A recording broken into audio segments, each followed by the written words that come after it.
ordinances have been pretty effective in controlling the use of fertilizer. Not that we couldn't do better, not that maybe some folks are overusing it, but all in all, the application to the area that's eligible is about a third.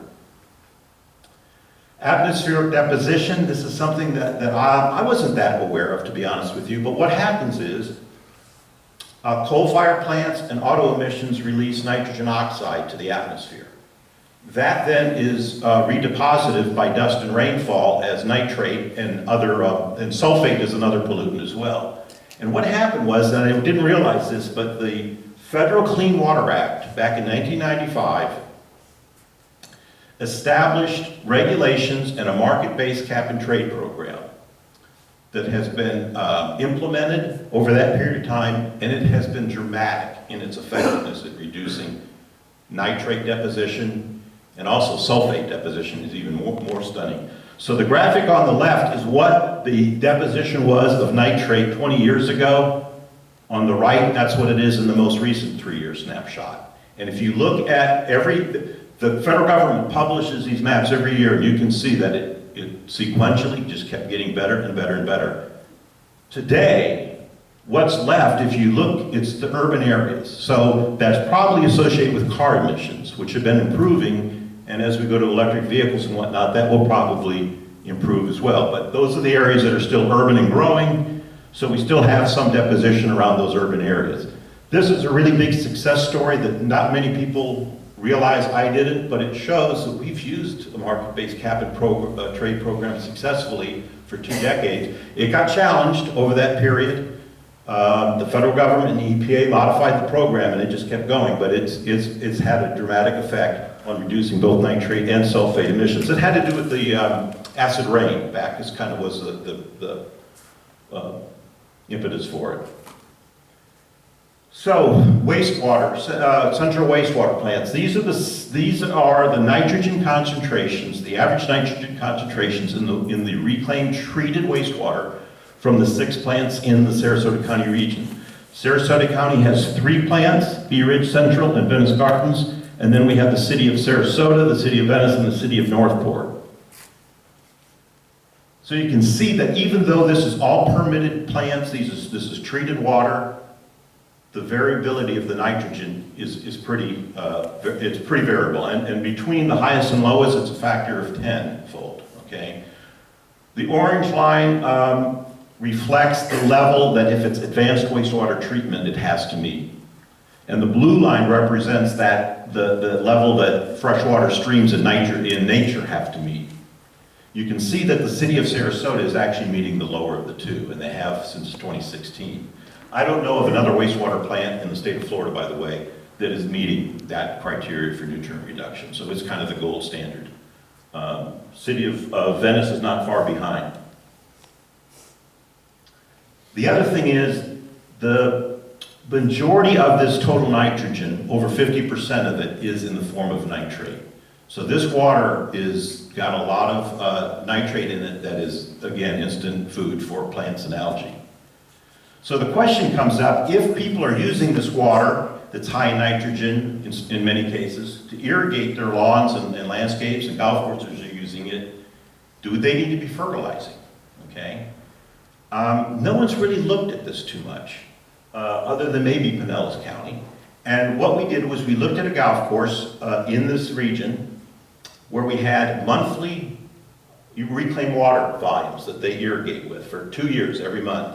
And we also knew the nitrogen and phosphorus concentration. So we were able to calculate actually for each of those 2 years how many pounds of nitrogen were being applied. And if you remember, the magic number is 4 pounds per 1,000 square feet for fertilizer. We found that for that instance, and it was getting water from the Venice Gardens plant that Sarasota County has, they were getting 100% of the needed, they were getting 4 pounds of nitrogen from the reclaimed water. So they're basically getting twice as much nitrogen as what the fertilizer calls for. When we talked with several golf course superintendents in this region, and none of them were aware or consider that this reclaimed water that they're using for irrigation also could allow the reduction in fertilizer. They just think of it as irrigation water. But when they realized it, the light went on and said, you mean I don't have to put on as much nitrogen fertilizer? I could save money doing that. The problem is it's very difficult to know how much nitrogen is in this water you're getting.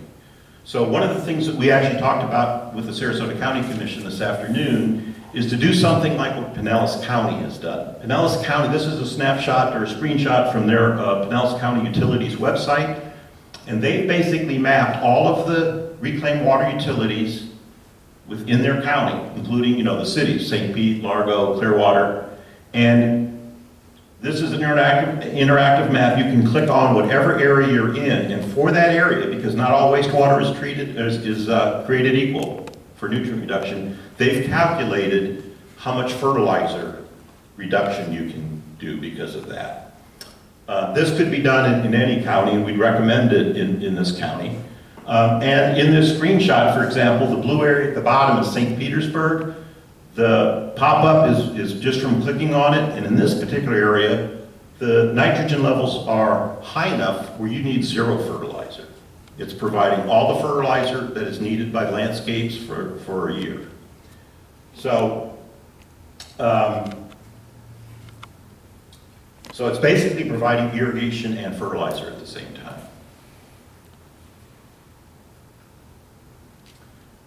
In the playbook, we also looked at, for all these investments that can be done to reduce nutrient, what is the return on that investment in terms of dollars spent per pound of nitrogen reduced?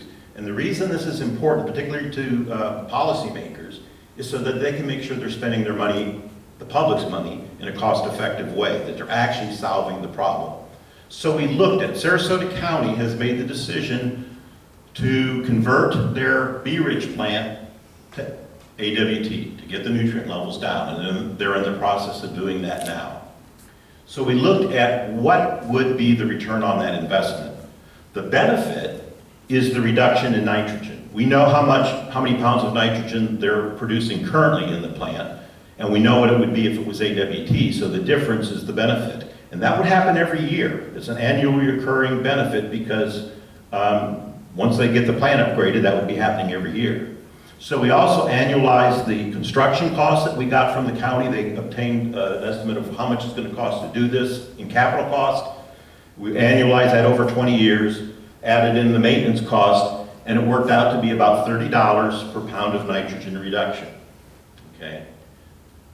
How does that fit? Okay?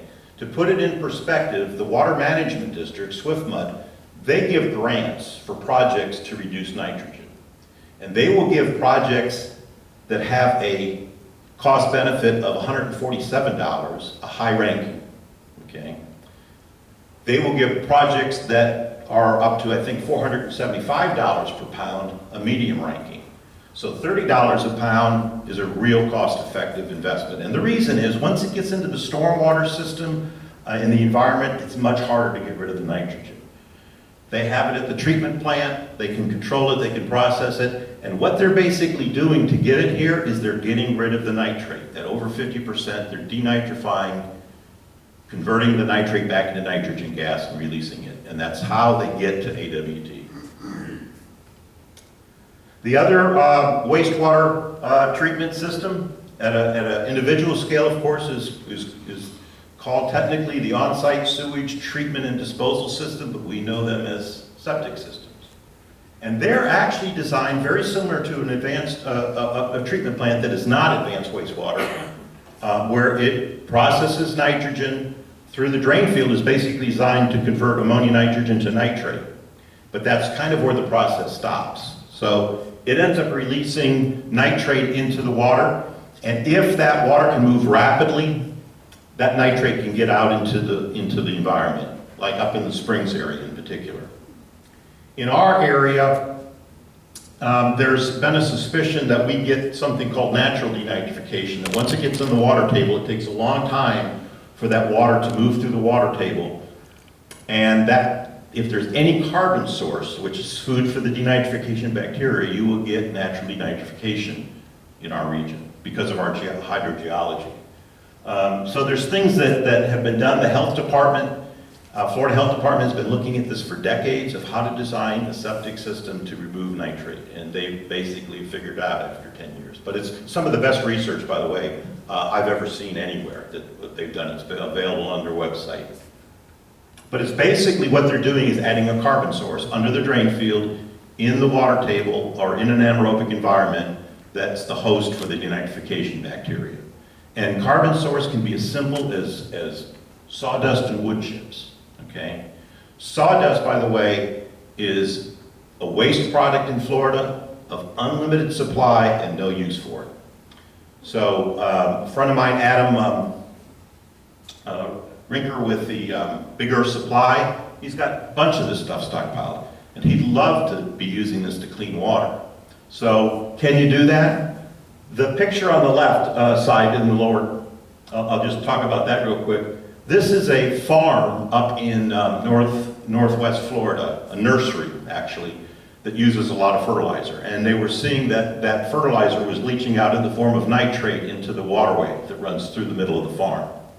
So what was done was a trench, as simple as this, a trench was dug along that interface between the farm and the waterway, and it was filled with sand and sawdust, covered back up so that it's intercepting the nitrate plume. Then the University of Florida came in to do the testing, and they found that they were getting an average of 60% reduction of nitrate. They also estimated that this trench system would last for 15 years. They said that was a conservative assumption, and I think from the research I've seen, it's actually probably at least a couple decades. But the most astounding thing was, they came up with a cost to remove nitrogen with this system of 36 cents per pound of nitrogen. So that's off the chart, and that's, this can be very effective. And this could be put in along waterways to intercept nitrate from septic systems as well and get rid of it. And that's what the picture on the right is. It's an area up in Chesapeake Bay where that's what they're doing with the wood chips. So we looked again at the return on investment. Hooking up septic tanks to central sewer is a real expensive proposition. The return on investment on that works out to be about $3,000 per pound of nitrogen. And that assumes you're not getting any denitrification, naturally. So there is a benefit to be had. If we do a special system like the health department requires now around the springs with the denitrification system in it when it's constructed or replaced, that's still about $800 per pound of nitrogen reduced. We also looked at some of these nitrogen barriers, like on that farm in areas of Sarasota County, and that worked out to $10 to $15 per pound of nitrogen reduced. So it becomes very much more cost effective. The last big item is that we wanted to highlight, and we talked to the commission about this because this is something that they've been doing. I don't know if they're completely aware of it, but they need to keep doing it, and that is collect data.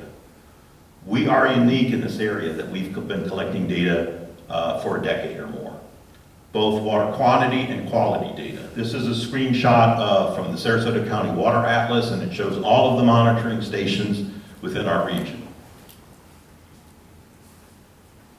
And this is important because that's not only is that I can tell you what's really happening, but it's going to help identify where you have problems, and then it's going to help you quantify that your investments are actually going to be making a difference. Okay? Communities without that, they're guessing at where the problems are, and they're hoping that what they do is going to correct things. Very hard to do without data. So having the data and managing and using it are two different things. And we've actually been able to zoom in. We showed the county commission earlier today that where they have data, it's telling them where the red dots are on the graphic on the right. Those are places where the nitrogen levels exceed the standard. You've got an issue in those areas. The green dots, you don't. And in one of the areas with the green dots that's blown up on the left side is 1,200 septic tanks. We looked at how much nitrogen's coming in to the system from all those homes, and because they've got data in the stream of how much nitrogen is leaving, even if all of that is coming from septic tanks, we're seeing a real significant reduction, almost 90% reduction. Has to be natural denitrification going on in the system, okay? So that's not to say that septic tanks are not a problem, and that's not to say that you can take that and extrapolate it anywhere in Florida or Sarasota County. But what it is saying is, if you have areas of similar hydrogeology in Sarasota, which we do, that you are probably getting significant denitrification. And you can verify that by looking at the data in those areas, okay? And that's what we need to do before spending really a fortune trying to hook all these septic tanks up. And the other thing is, if you hook these up and the plant is not advanced wastewater treatment, if it's not upgraded, you're just moving the nutrients to another part, and you could actually be making the problem a lot worse if the septic tanks are actually doing a fairly good job in some cases. So this is something that's been suspected by the scientists for quite a while, but to actually start quantifying it and seeing it is a whole different thing. And there's been a lot of interest in this as well. Okay, so having this data is invaluable to the community. It's important that we maintain it and use it to keep that value to the community of having it. Nothing beats actually having the numbers. And then lastly, just three quick activities that kind of boil down to things that we talked about with the county commission today, and their staff seems to be very receptive to, that they could be doing with communities to help them reduce nutrients. We know that stormwater in and of itself is not polluted, but it is what carries all the nutrients. It's what washes them off from landscapes and pavement. And so we have to put in these stormwater BMPs to capture that stormwater and remove those pollutants before they get into our streams, rivers, lakes, and estuaries. There's areas, particularly along the coast, that are impaired for nutrients that predate the requirements to do any of these stormwater things. So what we're talking to the county about is an incentive or cost share program where they would work with homeowners or homeowners associations in those areas to do things like swapping out pervious driveways with pervious pavers, impervious driveways with pervious pavers. Planting trees, native tree canopy. We saw at a study at New College was done many years ago. Native tree canopy can capture 10 to 20% of the average volume of rainfall in a year. Recycling stormwater from canals and lakes and the nutrients associated for irrigation and building soil, which we'll talk about at the very end. And the second thing is the most common form of stormwater BMP are stormwater lakes. These are all over now. They've been going in since the 1980s. This is what land development does. They dig lakes. And these are intended to remove pollutants before they get into the waterways. So they're dirty by design. They're not subject to the Clean Water Act. They're not subject to the state water quality standards. But that doesn't mean they shouldn't and can't have biology and be healthy systems. And more neighborhoods, communities that we work with, and you probably are aware of, that's what they're after. They want those lakes to be ecological benefit to their community. They want to see life in them. They remember, many of them, when there were alligators or birds, and they're not there anymore. So there's really good guidelines in this county for fertilizer application, irrigation application, landscaping, but there's no guidelines really for how to manage a stormwater pond for biology.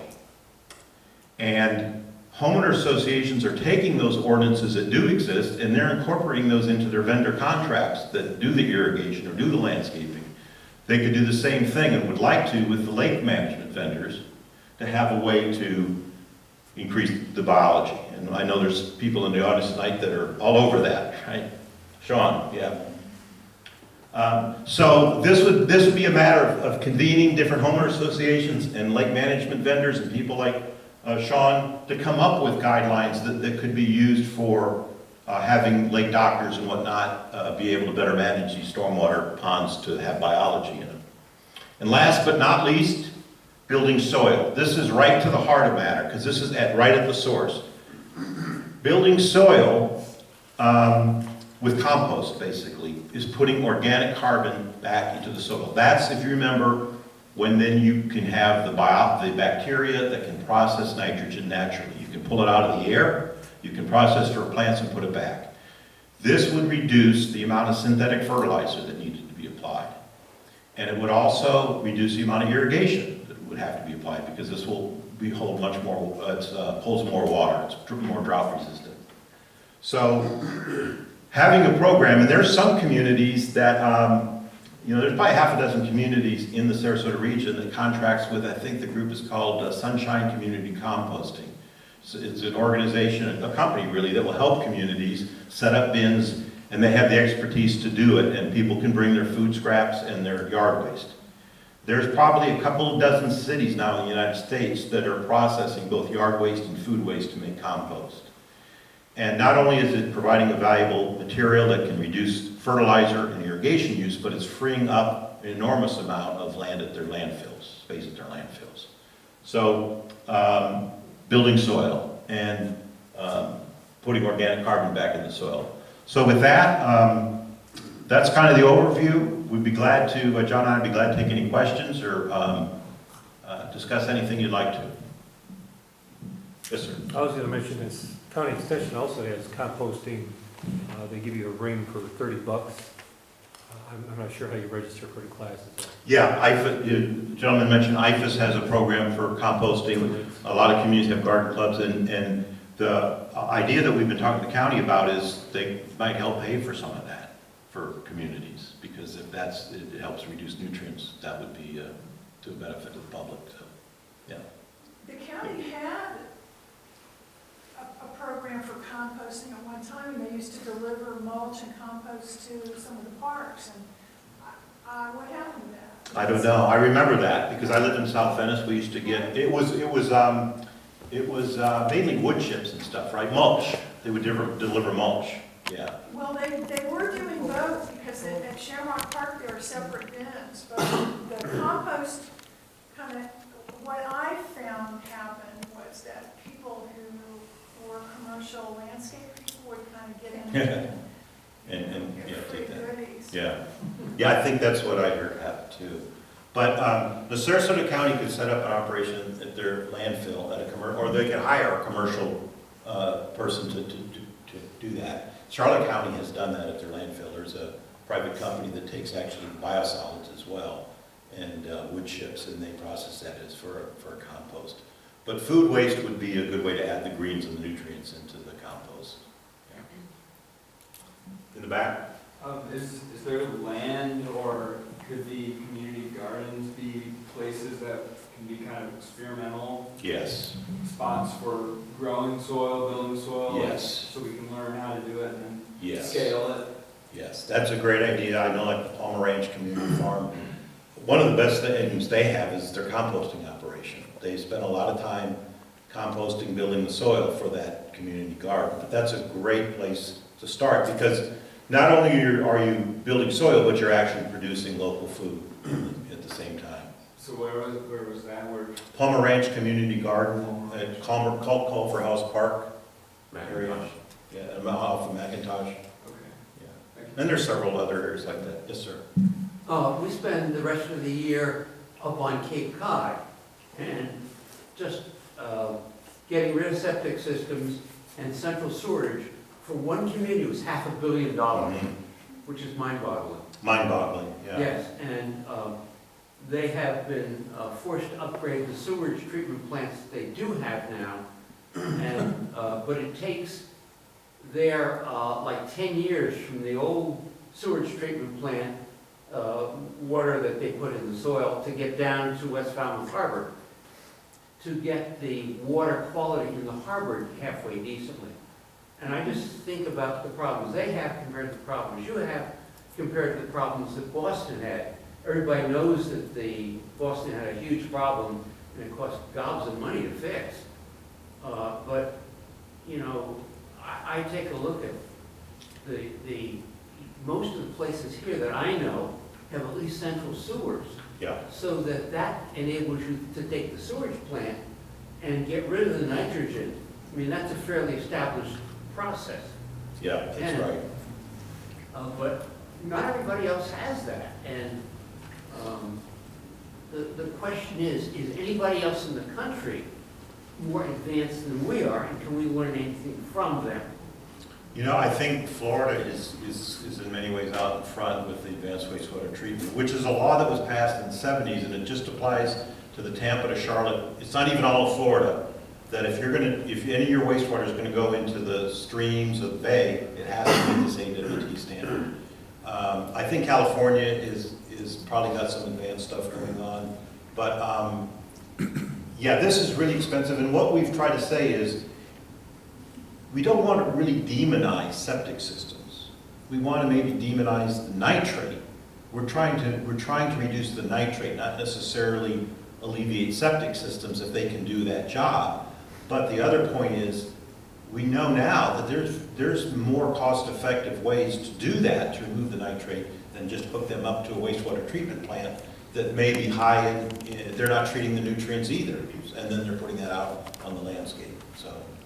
Yes, Susan? Sort of following up on that same idea, so I know you mentioned in, like for new septic systems, possibly doing a layer of wood chips or sawdust underneath, but for existing systems that might be closer to surface water than would be ideal, could you do a trench around the drain field and fill it with wood chips, similar to what they did at that one landscape farm, I think it was, where they protected Yeah. the stream that went through the farm. Yeah, that actually They been retrofit several, that was fairly actually, easily. ended up being several thousand feet.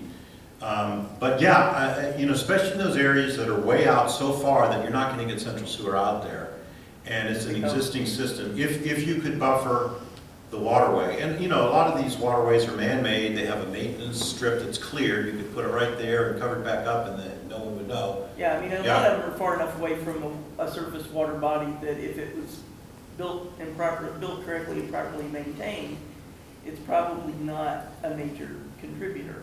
But Yeah, in the rural even areas, those that's that probably you- true, Yeah, yeah. and even those that might be in a questionable location. Close to the water, yeah, you So could, maybe it would allow you to use the septic system on smaller acreage than we currently maybe, do. maybe.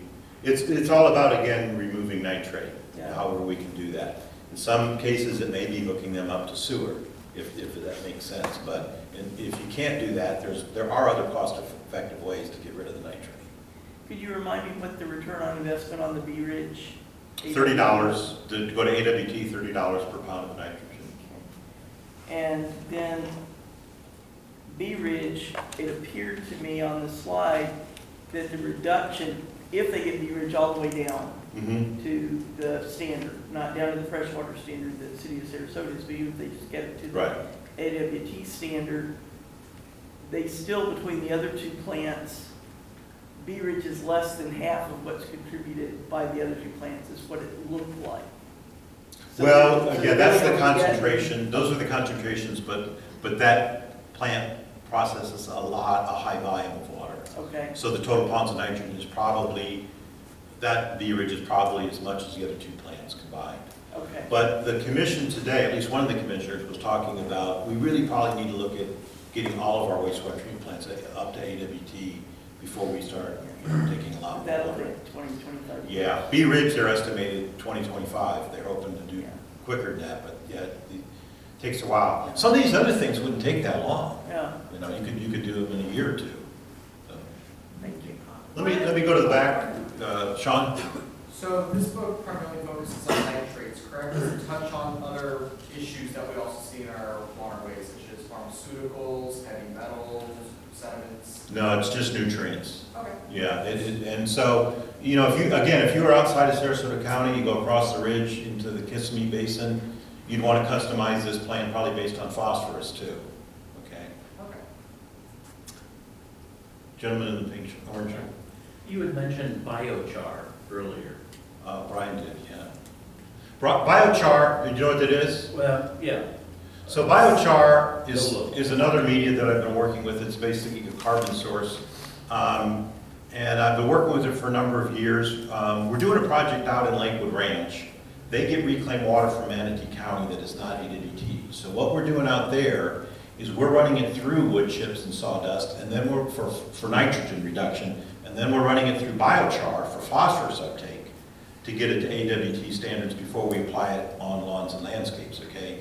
Biochar is a whole nother subject, but and it's the Wild West out there, because the main interest in biochar is really as a soil amendment, because it is organic carbon. So, and when you look at it under a microscope, it's basically, it could be any organic matter like wood chips that's heated or burned without oxygen. So when you go out, I would say when you go out after a controlled burn and you see the palmettos and the pines where the flames are so high, the bases are charred, they're black. That's biochar basically. And it's nature's way, the fire is nature's way of putting carbon back in the soil. But when you look at it under a microscope, it's got an enormous amount of surface area.